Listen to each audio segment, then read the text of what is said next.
The day Deathworlders stopped playing fair. A tale every species remembers, Part 1, far out on the edge of known space, where star maps grew thin and signals took days to reach the heart of the galactic concord. The human frigate Aurora's Resolve drifted in quiet orbit around the trade station Vexes Prime. It was a small ship by galactic standards, patched in places with mismatched hull plating and powered by engines that groaned like old farm machinery. Most alien crews passing through the sector barely gave it a second look. To them, humans were still new to the stars, loud, emotional, and oddly shaped, with soft pink skin and too many teeth. They came from a planet the Concord files labeled Sol 3, but most species simply called it the Death World, a place so hostile that only the most stubborn life forms could survive there. Lieutenant Kyle Dawson stood on the bridge of the Aurora's Resolve, arms crossed, watching the slow dance of cargo haulers and diplomatic shuttles outside the viewport. He was tall for a human, with sun-weathered skin from a childhood spent under open skies, not artificial domes. His uniform was neat but worn, and his eyes held the kind of calm that only came from knowing you could handle whatever came next. He'd grown up in the mountains of Montana, where wolves still roamed and winter storms could bury a town for weeks. Out here, among aliens who lived in climate-controlled cities their whole lives, Kyle often felt like a ghost from a wilder time. The bridge crew moved with practiced ease. At comm sat Rosa Mendez, sharp-eyed and quick-tongued, who could decode a Krell battle chant faster than most Concord translators. At tactical was Ben Carter, quiet and steady with hands that never shook even during fire drills. None of them were flashy. None of them wore medals like the officers on the big alien cruisers did, but they knew how to keep their ship running, how to read the silence between radio bursts, and how to trust each other without needing to say a word. That morning, the silence broke. A signal pulsed through the comms array, weak, distorted, but unmistakably human. It came from EOS 7, a frontier colony barely 3 years old, settled on a world with violet skies and acid rains that ate through unshielded metal in hours. The message was short. Krell forces inbound. No warning, they're burning the outposts.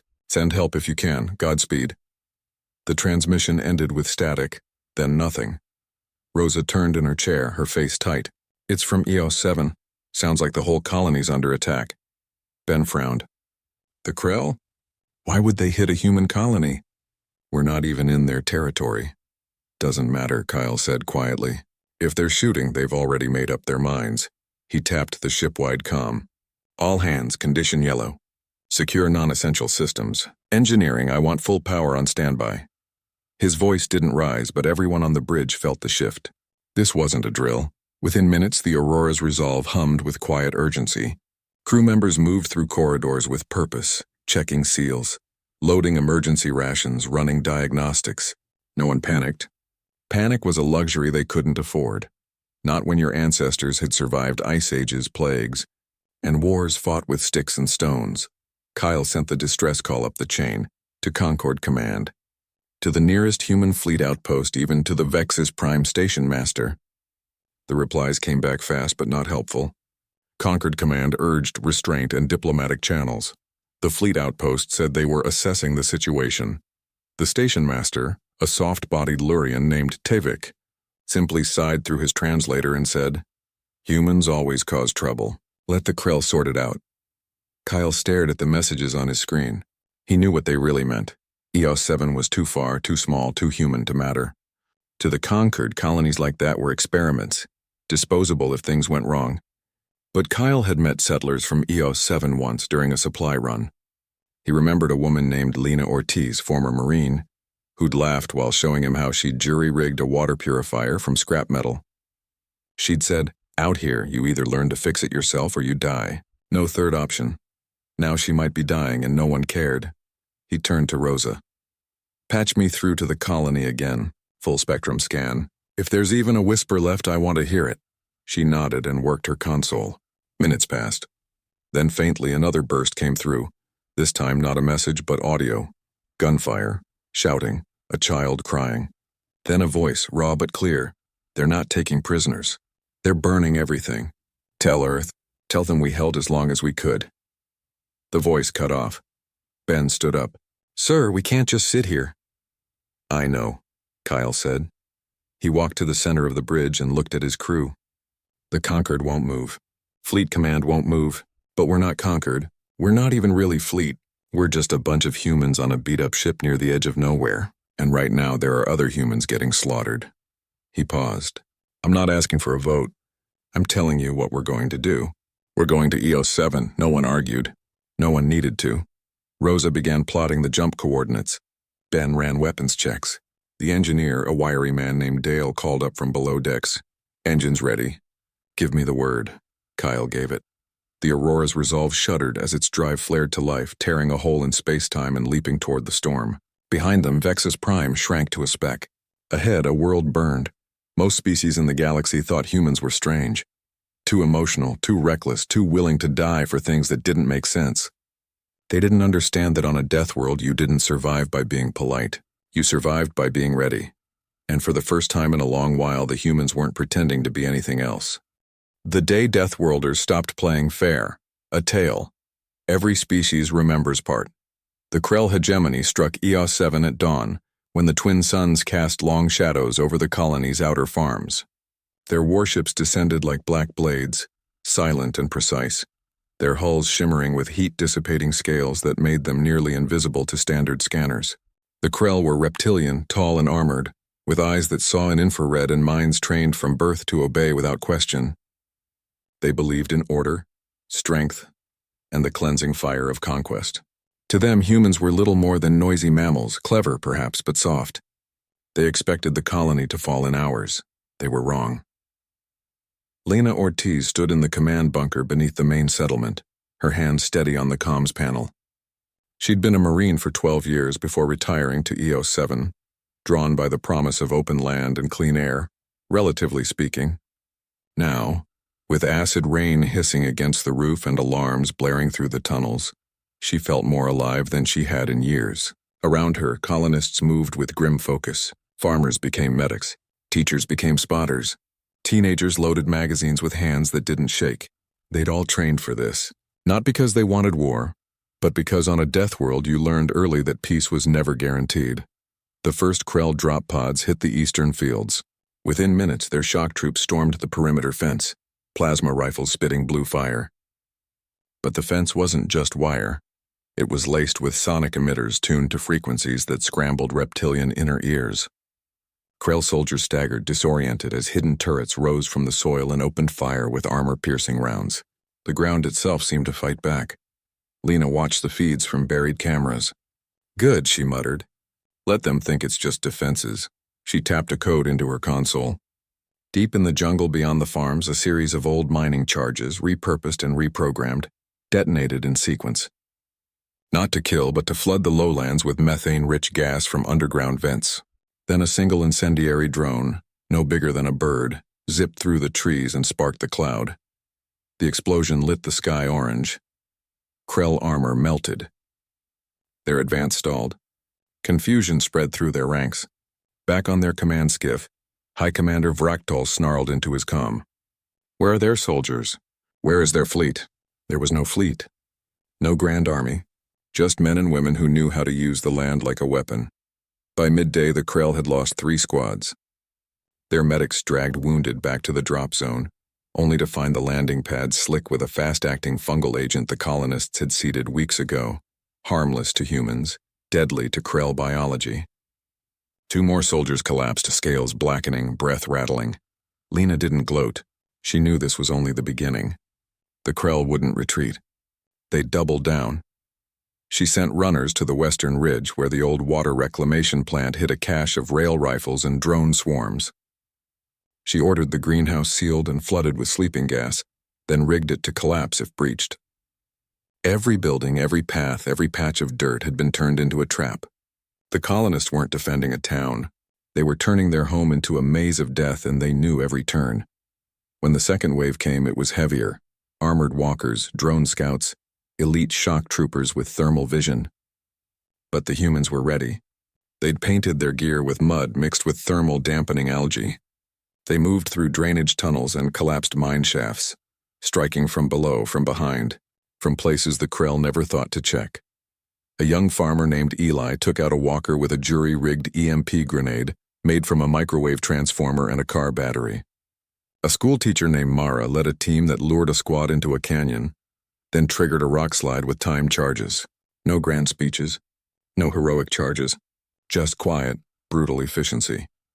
Back in orbit, the Krell command ship received grim reports. Casualties mounting, morale dropping. The humans weren't surrendering. They weren't even negotiating. They just kept fighting, like animals backed into a corner with nothing left to lose. Fractal finally ordered orbital bombardment. Scorch the settlement. Leave nothing. But as the targeting systems locked on, the colony's main power grid, hidden deep underground, sent out a pulse. Not a weapon, a signal. It activated every reflective surface on the surface. Solar panels, water tanks, even the mirrored windows of the clinic. For 3 critical seconds, the entire colony became a blinding mirror array, scattering the targeting lasers and confusing the bombardment AI.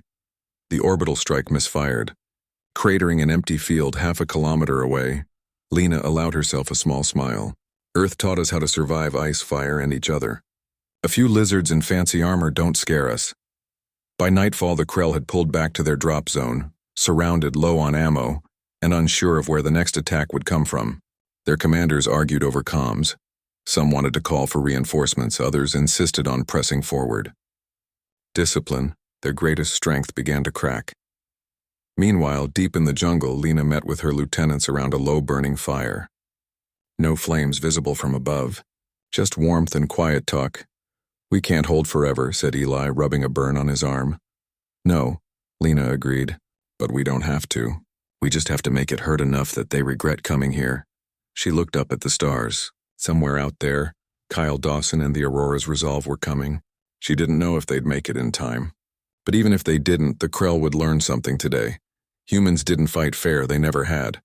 On Earth, fairness got you killed. Survival meant using every trick, every scrap, every ounce of cunning you had. The Krell came expecting a simple conquest. Instead, they found a planet that bit back, and the people who called it home were the sharpest teeth of all. As the acid rain began again, washing blood into the soil, the colonists reloaded, reset traps, and waited. The night was long, but morning would come, and with it, more Krell. Or maybe, just maybe, help. Either way, they'd be ready. The day Deathworlders stopped playing fair, a tale every species remembers, and were 3. The Aurora's resolve dropped out of warp just beyond the EO7 system's outer asteroid belt. Alarms chimed softly as sensors swept the void ahead. What they found made even Rosa Mendez go quiet. Krell warships, dozens of them, orbited the planet like vultures. Their formation was tight, aggressive, built for siege, not negotiation. Below, the surface glowed with scattered fires and the occasional flash of distant explosions. The colony was still fighting. Kyle stood at the main display, jaw set. They didn't just raid, they came to erase us. Ben checked the tactical readout. Their fleets got us outgunned 10-1. If we jump in blind, we'll be space dust before we clear the belt. I know, Kyle said, so we don't jump in blind. He turned to Rosa. Any signals from the surface? She tapped her console, filtering through static and encrypted Krell chatter. Then faint but clear, a repeating pulse. Human-made, low-band, designed to slip past alien filters. It wasn't a message. It was a beacon. Coordinates, timing, a trap waiting to be sprung. Lena Ortiz was still alive, and she was planning something big. Kyle studied the data. The signal pointed to a narrow canyon in the southern highlands, the same place old mining scans showed deep geothermal vents. He remembered Lena mentioning it once, half joking. If things go bad, we'll cook them from below. Now things had gone bad. He called the crew to the mess hall, the only room big enough for everyone. 23 men and women stood in silence, faces smudged with grease, eyes tired but sharp. Kyle didn't waste words. The Krell think they've got EOS-7 cornered. They don't know the colonists have turned the whole planet into a weapon. Lena's sending us a plan. We're not here to rescue them. We're here to help them finish the job. He laid it out. The Aurora's resolve would stay hidden in the asteroid belt, using debris for cover. They'd send down 3 stealth shuttles, stripped of all non-essential gear, painted with thermal dampening mud from the ship's hydroponics bay. The shuttles would land near the canyon, deliver supplies, and link up with Lena's team. Meanwhile, the ship would hack into the Krell's low-orbit comms relay, a weak point Rosa had spotted, and flood it with false data. making it look like reinforcements were coming from the wrong direction. It was risky. If one shuttle was spotted, the whole plan collapsed. If the hack failed, the Krell would tighten their grip. But Kyle knew something the Krell didn't. Humans didn't need perfect odds. They just needed a chance. The shuttles launched under cover of a solar flare. Inside, Ben led the first team carrying crates of medical supplies, rail rifle ammo, and a single crate marked Project Wasp, a swarm of micro-drones designed to chew through Krell armor seals. Rosa went with the second team, her job to sync the colony's ground network with the ship's systems. Kyle took the third, his pack heavy with explosives and a portable comms booster. They landed in darkness, wheels sinking into wet soil. No lights, no sounds, just the hiss of acid rain and the distant thump of artillery. Within minutes, figures emerged from the tree line, faces streaked with mud, rifles held low. One stepped forward. Lena. She didn't smile. She just nodded. Took you long enough. Kyle handed her a data chip. Brought you a present. She plugged it into her wrist pad. Her eyes widened slightly. You're going to fake a conquered fleet? Not a fleet. Just enough noise to make them look the wrong way. Lena grinned then, sharp and fierce. Good. Because tomorrow we hit their command moon. She led them underground through tunnels carved into the rock. Lit by bioluminescent fungi the colonists had bioengineered from local spores. In a chamber deep below the surface, maps covered the walls. Krell patrol routes, supply drops, weak points in their orbital grid. Their main base isn't here, Lena explained. It's on Vexus Minor, that little moon orbiting the gas giant 2 systems over. That's where they're coordinating everything. Take that out and their fleet goes blind, Ben frowned. We can't reach a moon with shuttles. We don't have to, Lena said. We just have to make them think we're trying to. Her plan was simple, brutal, human.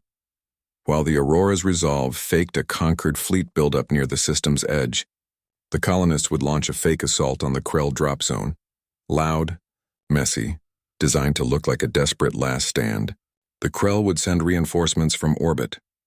That's when Kyle's team would sneak onto a captured Krell transport, stripped, repainted, and reprogrammed by the colony's techs, and ride it straight to Vexus Minor under the cover of the chaos. Once there, they'd plant charges on the moon's main comms spire and reactor core, then vanish before the Krell even knew they'd been boarded. Rosa whistled. You've been busy. We've had nothing but time and hate, Lena said flatly. That night they prepped. Humans moved like ghosts through the tunnels, checking gear, sharing rations, whispering old Earth songs to keep their nerves steady. No one talked about fear. They didn't need to. It was in the way they double-checked every seal, every wire, every round. By dawn, the fake fleet signal began broadcasting. Krell sensors lit up. Their command ship shifted position, sending 2 destroyers toward the false threat. On the ground, the colonists opened fire on the drop zone. Mortars, drones, even old fireworks rigged to mimic missile launches. The Krell responded hard, pouring troops into the valley. Sure, the humans were making their final move. In the confusion, Kyle's team slipped aboard the stolen transport. It smelled like burnt scales and ozone, but the controls had been rewired to human standards. Ben took the pilot seat. Rosa handled comms. Kyle stood by the cargo bay, heart steady. As the ship lifted off, hidden beneath a cloud of decoy drones, no one cheered. No one spoke. They just watched the planet shrink below them, knowing that if they failed, EOS-7 would burn. But they also knew something else. The Krell had made a mistake. They'd assumed humans would fight like civilized species, with rules, with honor, with limits, but Deathworlders didn't play fair, and today, they were done pretending. The day Deathworlders stopped playing fair, a tale. Every species remembers part. For the stolen Krell transport shuddered as it broke orbit, its hull groaning under stress it was never meant to handle. Inside, Kyle gripped a handrail, eyes fixed on the small viewport. Behind them, EOS-7 burned with false fury, colonists firing everything they had to sell the lie. Ahead, the gas giant Vexus loomed, its rings glittering like shattered glass, and circling it, the moon, Vexus Minor. That was their target. Ben flew with quiet focus, hands light on the controls. The ship's alien interface had been jury-rigged to respond to human commands, but it still fought him every second. Rosa monitored comms, her voice low as she fed false transponder codes into the Krell network, mimicking a routine supply run. So far, no alarms. They passed through the outer sensor net without challenge. The Krell were watching the wrong place. Landing was the hard part. The moon's surface was bare rock dotted with domes and spires. Their command nexus. Kyle's team had one shot. They touched down in a maintenance bay on the far side, where patrols were light and shadows deep. No fanfare, no dramatic entrance. Just 3 humans in stolen armor slipping out of a cargo ramp and vanishing into the tunnels below. Inside, the air was dry and cold, scented with ozone and something reptilian. They moved fast, following schematics Lena had pulled from a captured Krell officer's datapad. Their goal, 2 points. The main comms spire at the center of the base, and the geothermal reactor buried beneath it. Blow both, and the Krell fleet would be deaf, blind, and powerless. Ben took the reactor. Rosa handled the spire. Kyle covered both, his rifle ready. The tunnels were narrow, lit by dim red strips. Krell soldiers passed within meters, their tails flicking, voices hissing in their guttural tongue. The humans pressed into alcoves, breath held, heart steady. Fear was there, but it didn't control them. On Earth, fear kept you alive if you used it right. Ben reached the reactor chamber first. It was a vast cavern, walls lined with pulsing conduits, the air humming with energy. 2 Krell techs worked at a console. Ben didn't hesitate. He fired 2 silenced rounds. They dropped without a sound. He planted the charges, shaped explosives designed to crack the core casing without triggering a full meltdown. Just enough to cripple, not destroy. Lena had been clear, they weren't monsters. They just wanted the Krell to lose. Rosa reached the spire next. It rose like a black needle through the moon's crust, antennas bristling with data streams. She jacked in her device, a small box built from salvaged parts and human code. It began uploading a virus, simple, brutal, designed to loop false orders through the Krell fleet. Retreat, regroup, abort mission. The system blinked red, then green. It worked. Kyle waited at the junction point, watching both paths. His earpiece crackled. Charges set, Ben whispered. Timer's at 5 minutes. Virus is live, Rosa added. They're already confused. Fall back, Kyle said. They moved fast, retracing their steps. But luck ran out near the surface. A Krell patrol rounded a corner, weapons raised. No time to hide. Kyle fired first, his shots precise. 2 Krell went down. The third lunged, claws out. Kyle sidestepped, drove his elbow into the creature's throat, then finished it with a point-blank shot. The sound echoed. Alarms blared. Red lights flashed. Doors slammed shut. They know we're here, Rosa said, voice tight. Then we run, Kyle said. They sprinted for the landing bay, boots pounding on metal grates. Behind them, shouts grew louder. Krell soldiers poured into the tunnels, weapons hot. The transport was still there, ramp open. Ben fired up the engines as Kyle and Rosa leapt aboard. The ship lifted just as plasma bolts slammed into the bay floor. Outside, chaos bloomed. The Krell fleet, now receiving conflicting orders from the infected spire, began to fracture. Some ships turned toward the fake Concord fleet. Others tried to return to Vexus Minor. A few even opened fire on each other, mistaking allies for enemies. From orbit, the Aurora's resolve watched the confusion unfold. Rosa, back on comms, sent one last signal to EOS 7. It's done. On the planet below, Lena Ortiz saw the Krell drop zone fall into disarray. Their ground troops, cut off from command, hesitated. That was all she needed. She gave the order. Hidden launchers fired from the jungle, dozens of them. Not missiles. EMP drones packed with stolen Krell tech and human ingenuity. They swarmed the Krell ships on the ground, latching onto hulls, frying circuits, melting weapons. Within minutes, the entire invasion force was stranded, powerless, surrounded. The colonists didn't slaughter them. They surrounded them, offered water, demanded surrender. Most Krell, confused and leaderless, laid down their arms. Back on Vexus Minor, the charges detonated. The comms spire collapsed. The reactor sputtered, then went dark. The moon's lights died. The Aurora's resolve jumped to EOS 7 orbit just as the last Krell ship in system powered down. Kyle stepped onto the surface at sunset. The air still smelled of smoke and acid rain, but the guns were silent. Colonists moved among the captured Krell, binding wounds, sharing rations. Lena met him near the main gate, her face streaked with soot but her eyes clear. You came, she said. You held, he replied. No more words were needed. Above them, the stars watched, and for the first time the galaxy understood. Humans weren't just survivors. They were finishers. They didn't need bigger guns or faster ships. They just needed to be underestimated once, and the Krell had made that mistake. Now every species would remember what happened when Deathworlders stopped playing fair. The day Deathworlders stopped playing fair. A tale. Every species remembers Part 5. News of the Krell defeat spread faster than any ship could fly. It rippled through the data streams of the galactic conquered, whispered in the corridors of embassies, debated in the chambers of 100 worlds. At first, many refused to believe it. The Krell hegemony was old, powerful, feared. Humans were newcomers, loud and strange, barely out of their cradle world. Yet the proof was undeniable. Krell warships sat dark on EOS 7's surface. Their command moon was silent. Their fleet limped home in shame. And the humans, those soft-skinned, emotional mammals, stood among the wreckage not as victors shouting triumph, but as quiet survivors cleaning up the mess. On Serenus, the capital world of the conquered, the council convened an emergency session. Tall, elegant beings from ancient species sat in their high-backed chairs, their faces unreadable behind masks of diplomacy. Some demanded sanctions against humanity for excessive force. Others argued the Krell had broken the peace first. But beneath the formal words, a new feeling stirred: unease. For the first time, they saw humans not as a curiosity, but as something else entirely, something they did not understand, and therefore could not control. Back on EOS 7, Kyle Dawson walked through the rebuilt settlement. The acid rains had washed the blood from the streets.